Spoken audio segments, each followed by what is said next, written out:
Hello, beer tubers, and welcome to yet another mystery beer, a mystery versus beer. It's been a long time since we've done one of these on the channel, but Brett and I, well, they've been in a few videos, but as you might have noticed, I've done a few videos on my own, and we haven't really had a lot of time because as Denmark has opened back up, everyone had to do loads of different things in weekends and whatnot. But Brett and I are having some beers today, so Brett wanted to do one where I'm being challenged. I also shot one with Michael not too long ago where we had a little battle, or a battle. Well, we both had it blind, but he had it completely blind. But it's really fun to do these once in a while, to challenge yourself and see what if you can figure out what you're drinking and guess what it is. And you guys seem to love it. So let's go ahead. Is there a preference of order? No. Nope. Well, we got some beers with no heads that look like they're going to be sour, and I see yeast floating around in both glasses. At least this one. Yeah, they're like brownish, with a red tint. There's like a film of like you can like see like in this one I can see like strings of yeast. It almost looks like the same beer. Like there's not a huge difference in color.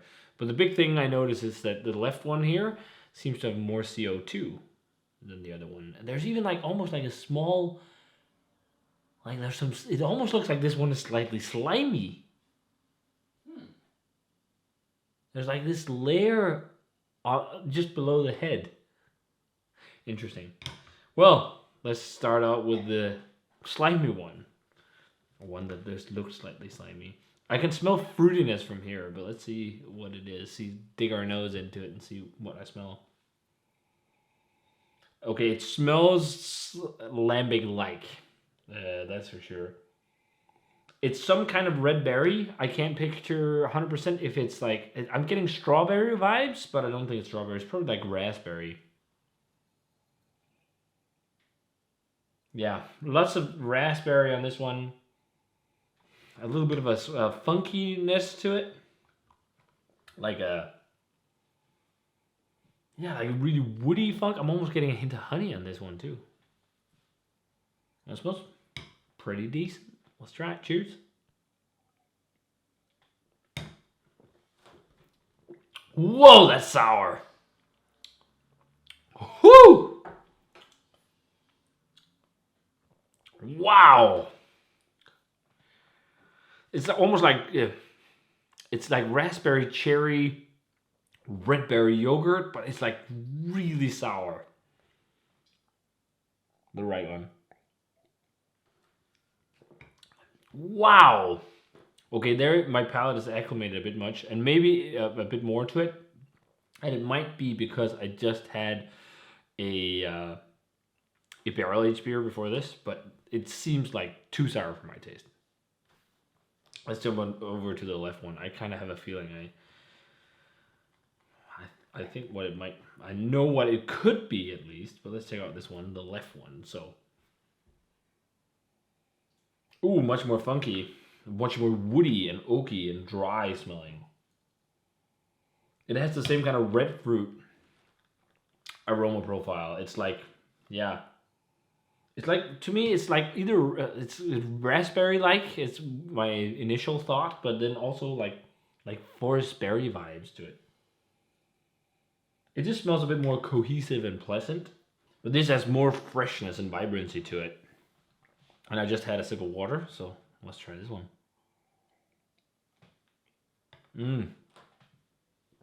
Much more balanced acidity. Oh, it's really tannic. Really tannic on the aftertaste. I got a really sharp, like drying, slightly bittery tannic profile on that. Corky oakiness. The left one is definitely the most enjoyable of the two. There's a little bit of a jammy sweetness to it, like fruity jammy sweetness. Or maybe my palate is just adjusting. Nope. It is adjusting, but the right one's definitely more sour and more enamel scraping, whereas this is much more cohesive. I'm guessing that it's fruit lambic. That's my main guess. Or like it. I have a feeling that it could be a battle of Cantillon versus Streefonteinen, just because from recent Streefonteinen releases, I've had a lot of like really really sour fruit beers, especially the ones with berries. That's just been way too sour. And with Cantillon, I've had more cohesive experience. Yeah. ABV is probably around 6. Style, I guess it's either lambic or lambic inspired beer, so like an American wild ale type deal. And it's made with berries. I'm guessing raspberries, but I could also lean to cherries because it also has like a bit of a sour cherry vibe. But it's either one of those two. My favorite is this one. This one is just way too sour. But this actually sipping on it is really nice. There's like a corky, woody, dry flavor. It's oaky. There's a nice musty kind of celery funk, and then there's like a sweet fruit profile to it. It's like not like scrapingly sour, and like I like how it's also tannic, but it's not like it's everything's a bit more balanced.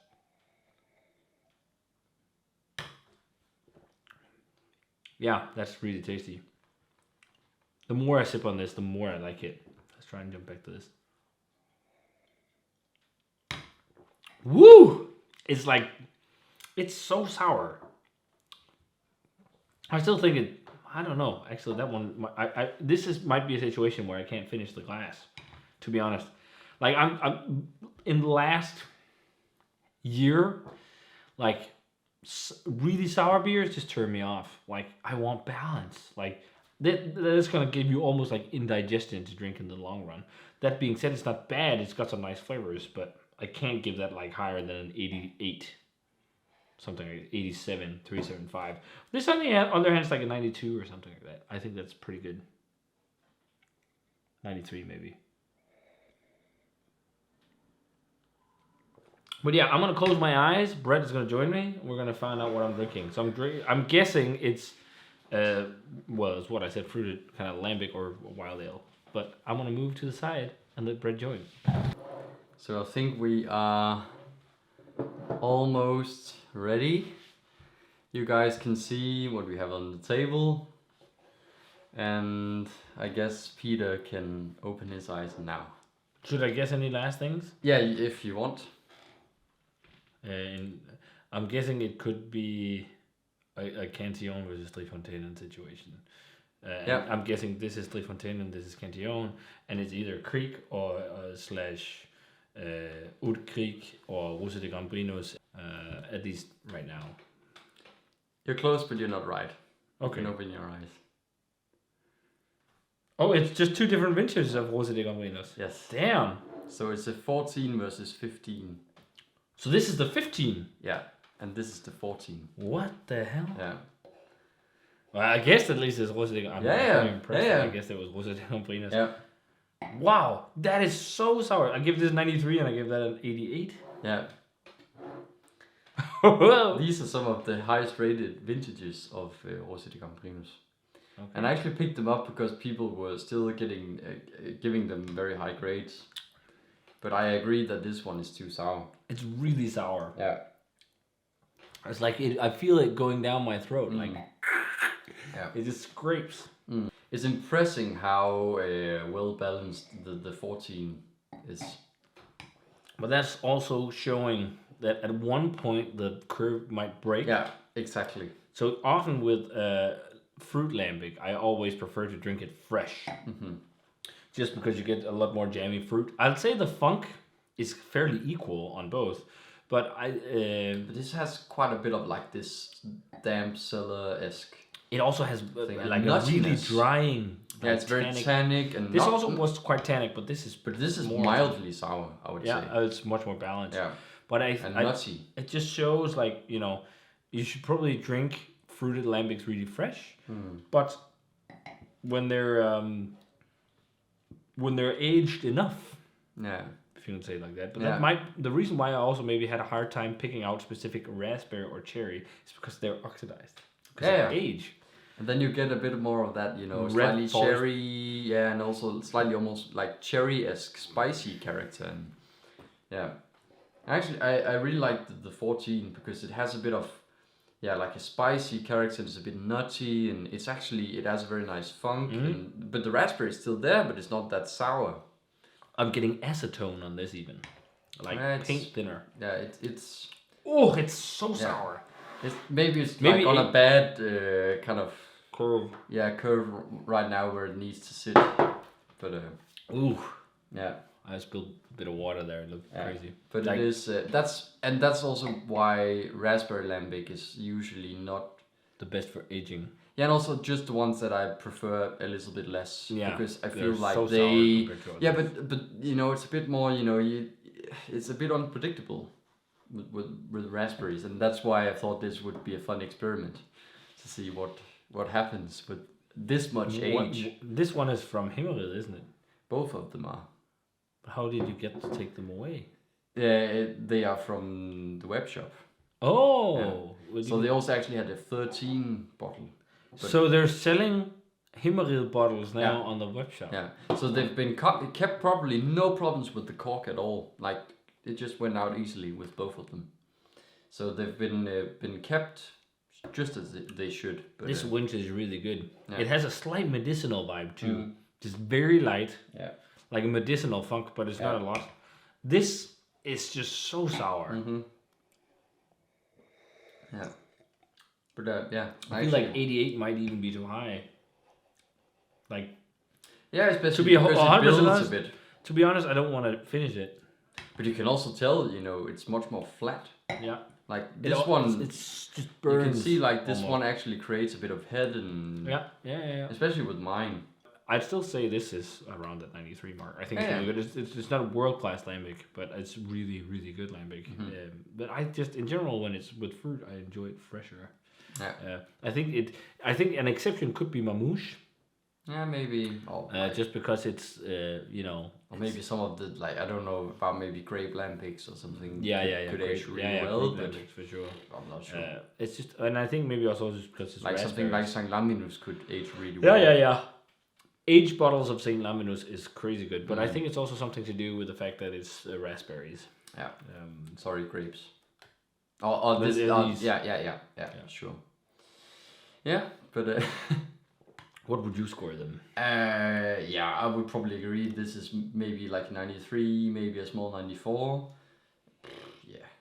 Isn't an 88? I don't think this is too, but I wouldn't. Yeah, it's not something I would really want to drink. I think if I like, you could share this at least 4 people because it's so sour. But if I bought this, I'd be really disappointed. Yeah. Just because I know how good, well-balanced lambic can be. Yeah, and also Rosé de Camprinus usually is a very well-balanced raspberry lambic. When I have this fresh, I've always loved it. Rosé de Camprinus is an amazing beer, and it's also the label. I forgot about that. Controversial. Yeah. Very controversial. Yeah. Well, who knows? Maybe that will be changed in the future. Yeah. They might have to. Yeah. It's what I remember when I see this label. Yeah. This is actually also a lambic I've drunk a lot over the years. At the Wharf, the local English pub, they used to sell this, and they couldn't sell it. No one wanted to buy it. So Jacob, the Lord of Malt, and I used to buy it for like 50 crowns a bottle, and it was served in the Cantillon glass. And it was like fresh vintages, but no one liked it. So when they're probably maybe half a year old by that time or a year old, but people didn't want to buy it. So it was just like regulars who really knew about it, and the price was really low because they couldn't sell it. Way back. But yeah, that's an interesting study in a raspberry lambic, and the fact that it really just varies from vintage to vintage. How sour it's going to be and how it develops. Like. This is just so much more of a cohesive drinking experience. Where this is more or less just like it's going towards vinegar. Yeah, but maybe like in a year it's completely different. You don't know. What I've often heard from people when it starts to go towards vinegar. Yeah. Okay. Yeah. It's vinegar time. But I also could smell that this one had kind of like a vinegary-esque vibe when I opened it, whereas the other one was much more like pleasant and funky and corky and balanced. Yeah, both of them have actually big oxidation. Like, and I think the reason, like, that Yeah, dark sherry notes. Sherry notes. But I think the reason why I'm also thinking like mixed berries is because the oxidation, like, there's almost like an earthy forest floor thing, and like, But I actually it's think not this like one is really complex because of all those. I think those notes, here in but marriage as well, and I think in this you can maybe pinpoint more that it's raspberry, whereas it's like it could be red berry, but it's interesting if you hold it up to the light there. Look at the top. Yeah. There's weird swirlies on this glass. Yeah. At least in mine. But it's also very flat. Like it's like there's no head. the Really. acidity kind of eats. Yeah. Whatever. Long versus spirits. Hope you guys enjoyed it. Man, that was fun. I'm actually surprised that I actually got it. At least one. Yeah, you did. But yeah, it's not only 3 from 10 that can go really sour. No, all lambic can go really sour. So. I just want more balance in it. That's my jam. So well, if you guys had a chance to try and battle Rosa de Cambrinos, let us know. What's your preference? Young or fresh? Young or old? Or fresh or aged? And as always, remember to comment, subscribe to the Facebook fan page and Twitter and Instagram. Give this video a thumbs up if you enjoyed it. Ring the bell for future notifications about videos, and we're going to say cheers. Yeah. It's the best one, and see you guys in another Versus Beers Done Blind.